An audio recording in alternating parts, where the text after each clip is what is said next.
Salut les amis et bienvenue dans ce tout nouveau numéro de IGZ Blink.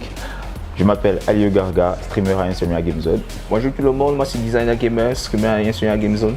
Comme d'habitude, nous sommes toujours contents de vous retrouver pour ce tout nouveau numéro.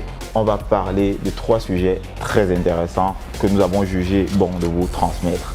Nous allons parler d'abord d'un très bon jeu que plein de personnes attendaient déjà et je suis sûr que beaucoup de personnes connaissent déjà la trame. En second plan, on va parler d'un tout nouvel événement qui a lieu en France, des Awards, et vous allez connaître le nom tout de suite. Et enfin, on va parler d'une dernière mise à jour de chez PlayStation, non des moindres. Alors ne bougez pas et on se retrouve juste après le générique.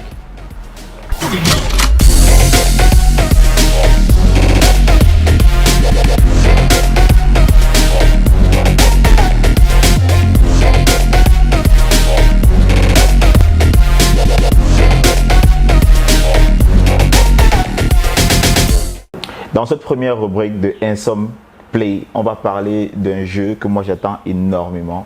C'est Hogwarts Legacy.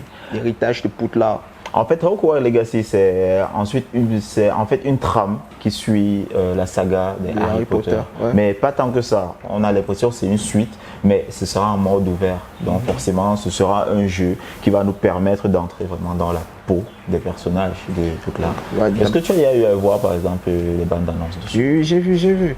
Bon, en fait, selon les bandes annonces que j'ai vues, c'est un jeu qui se passe il y a 100 ans avant Harry Potter.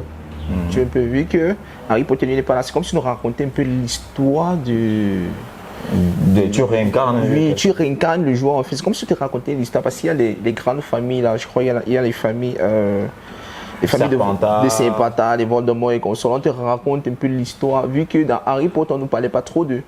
Tu vois un peu. Ouais. Dans le jeu, nous montre un peu quelques petits trucs. Bah en fait, pour en dire plus sur le jeu, Hogwarts Legacy, c'est l'héritage de Poudlard, est un jeu vidéo de rôle RPG développé par Avalanche Software et édité par Warner Bros Interactive Entertainment en collaboration avec Portkey Games. Maintenant, la sortie du jeu est prévue pour la fin d'année 2022, mais maintenant, actuellement, on n'a pas encore de date précise. Je crois qu'ils sont payés juste de fin 2022, donc c'est vague en fait. Oui, c'est fin 2022, mais très honnêtement, moi j'attends le jeu énormément. J'ai eu à voir quelques images du jeu déjà, et on se rend compte que tu incarnes un personnage que tu vas créer de toutes pièces, et ce personnage-là va apprendre. Il y aura 2 phases en fait dans le jeu. Donc la première phase, c'est tu apprends d'abord les sorts, tu vas en cours, tu apprends à connaître tes camarades, et maintenant toi, une fois que tu as terminé cette phase-là, tu commences véritablement l'exploration.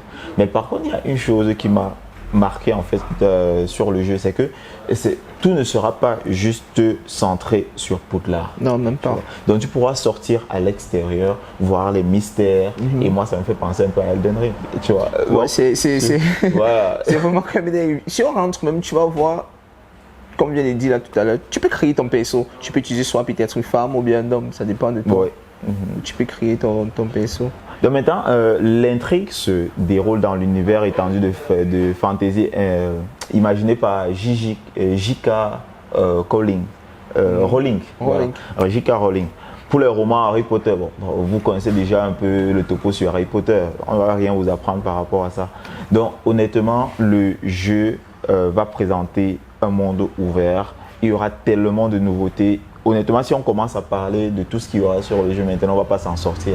Ça va prendre minimum 15 à 20 minutes. Okay. Mais il y a un truc à retenir, c'est que le jeu est vraiment fantastique. Comparé aux autres Harry Potter, tu vois, et puis tu crois, il y a trop d'ambiance à l'intérieur. C'est parce que tu as vu les vidéos, il y a les dragons, il y a les costumes, ce qu'il n'y avait pas avant, tu vois. Oui, c'est l'univers en fait. Parce que je crois que J.K. Rowling a voulu allier Harry Potter, tu vois, les créatures d'Harry Potter, les mystères qu'il y a derrière Harry Potter et les animaux fantastiques, le film qui est sorti juste après la saga de Harry Potter, tu vois.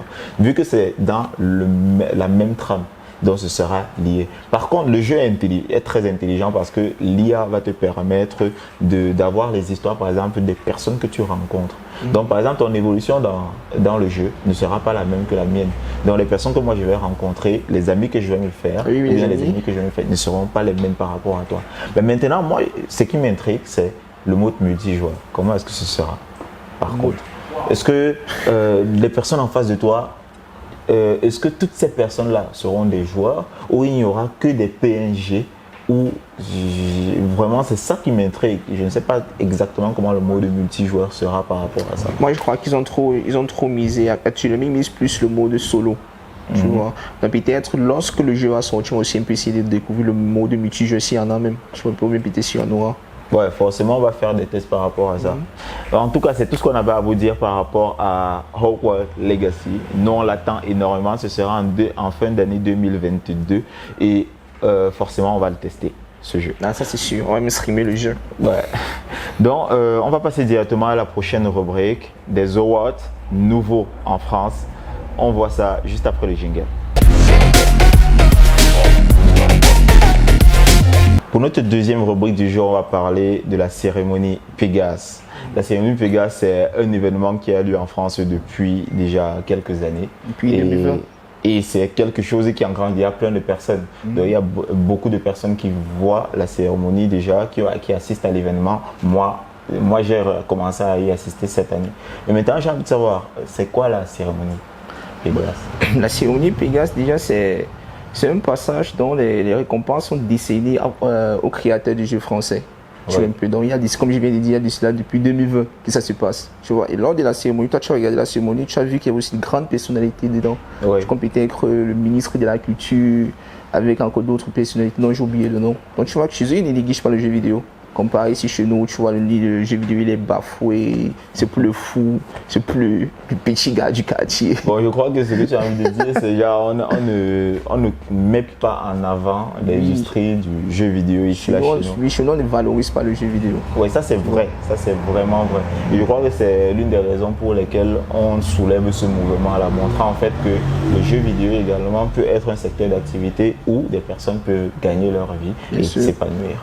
Mais maintenant, selon les recherches que j'ai eu à faire, tu vois, la cérémonie offre 18 prix récompensant les jeux vidéo français. Maintenant, dans ces jeux vidéo français, est-ce qu'il y a des jeux en particulier qui ont eu à te marquer? Bon, déjà, par rapport aux jeux vidéo, je ne regarde pas trop si c'est français ou bien c'est américain ou truc, tu vois. Donc, je me forme pas trop dessus. Oui. Ce qui est fait, c'est que quand le jeu me plaît, peut-être comme Elden Ring, actuellement, que je joue, tu vois. Oh, on a ça sur toutes les lèvres.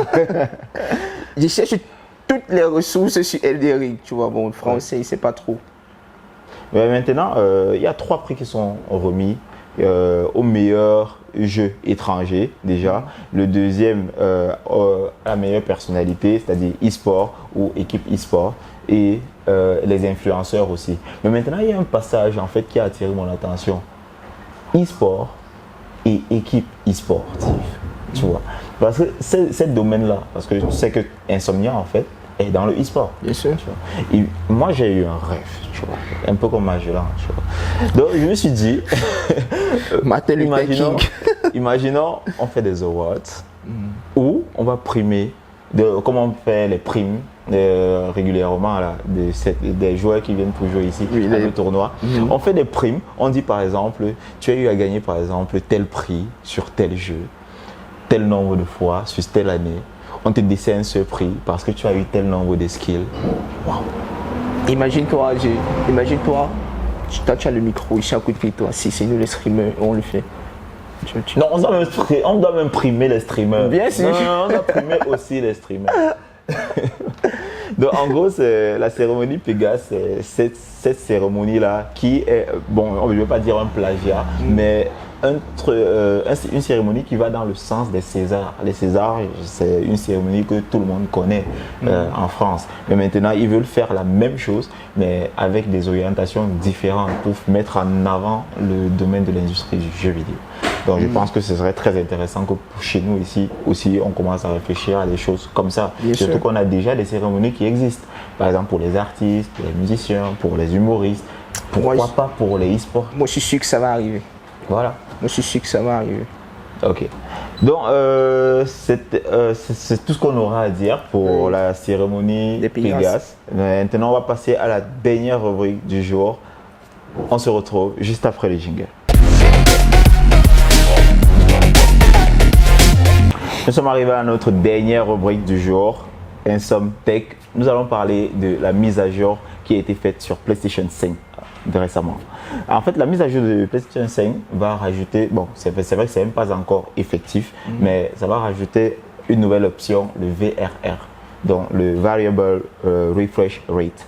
En fait, le Variable Refresh Rate va permettre aux joueurs d'entrer plus en immersion dans le jeu et permettre d'avoir une meilleure expérience du jeu. Tu vois. Donc, je ne sais pas si tu as eu par exemple joué à des jeux et il y a des bégaiements sur. Donc, tu as l'impression que ça lag. En fait, ça lag pas, tu vois, mais tu as l'impression que ça lag un peu. Et il y a également des petites saccades, des déchirements de temps en temps, tu vois. Là, le VRR, en l'activant, va permettre, je ne sais pas si ça supprime complètement, mais ça va au moins réduire considérablement ça, pour te permettre d'avoir un jeu fluide en tout temps. Mais déjà, pour que le VRR prenne effet, tu vois, il faut que toi aussi, ta télé, tu vois, un peu dans ton écran, doit aussi avoir le VRR. Oui, ça doit être équipé de la technologie HDMI 2.1. Oui, 2.1. Voilà, donc d'où on a besoin quand même de mettre un peu les moyens en jeu. Parce qu'une télévision équipée de la HDMI 2.1, ça ne court pas les rues d'abord de base. C'est dans les 300 000 en montant. Donc ça coûte un bras. Voilà. Mais je pense que ce sera toujours ça va toujours quand même fonctionner un minimum sur d'autres versions de télévision. Donc tu peux prendre une télévision moyenne de gamme et peut-être profiter du VRR, peut-être pas à hauteur de la HDMI 2.1. Parce que je me dis, ils ont fait les tests avec la HDMI 2.1, mais pas peut-être avec les télévisions avant ça. D'accord.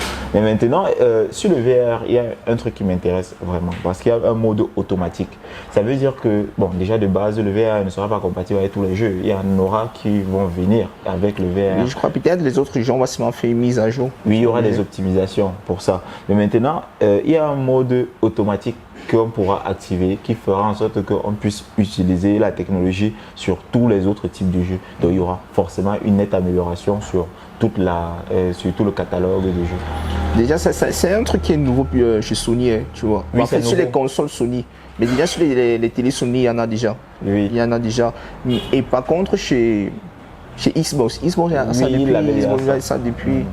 Je crois que c'est surtout pour ça que actuellement, quand tu joues par exemple sous Xbox Series et sous PlayStation 5, tu vas pas voir une grosse différence, mais il y aura quand même un léger changement au niveau de la fréquence. Bien sûr. Tu vois. Donc, je pense que ça. Même par contre, il y a un souci supplémentaire, l'énergie. La consommation en énergie va forcément augmenter. Voilà. Et les factures seront beaucoup plus considérables. Donc, honnêtement, j'ai déjà testé du ray tracing. J'ai également testé du HDMI 2.0, oui, de la VR. Bon, quand j'ai vu VR pour la première fois, je ne pensais pas que ça tombait directement dans les taux de rafraîchissement. Je pensais que c'était une technologie devant la réalité virtuelle. Mais il y a également le casque de PlayStation qui est en train d'arriver. Moi-même, j'ai cru que c'était un nouveau casque. Oui, moi personnellement. Puisque moi, le VR, je n'avais jamais entendu parler. Moi, je me suis dit, peut-être c'est un nouveau truc, peut-être c'est un nouveau casque. Mais je me dis, c'est très important quand même d'avoir sorti un truc pareil. C'est vrai que ça va porter à confusion par rapport à certaines personnes. Mais forcément, le casque en question est aussi en train de sortir et ça fera l'objet probablement d'un prochain numéro. Mais là, j'ai vraiment envie de tester la technologie et il y a des questions en fait auxquelles je suis en train de me poser maintenant. Est-ce que cette technologie-là sera meilleure qu'Xbox? Est-ce que ce sera sensiblement semblable ou ce sera pas trop comme Xbox? Donc, bon, déjà, pour en tirer des conclusions, il faut qu'on attende d'abord la mise à jour de Sony. Voilà. Donc forcément, il faut avoir la télé qui va avec, la console qui va avec, le jeu qui va aussi avec. Ah, ça coûte un bras quand même. Donc c'est tout ce qu'on avait à dire par rapport à la VRR. L'émission touche à sa fin. Comme d'habitude, on n'a pas envie de vous laisser, mais on est obligé. Pas de choix. Bon, la semaine prochaine, on va revenir avec de nouveaux sujets, toujours plus palpitants, toujours plus alléchants. N'oubliez pas de vous abonner, liker, partager sur nos différentes plateformes. Retrouvez-nous également en streaming directement sur Twitch et aussi sur Instagram. Donc, passez une excellente journée ou soirée chez vous en fonction de l'heure à laquelle vous regardez l'émission. Et on se retrouve très vite pour un prochain numéro de IGTV Blink. Ciao!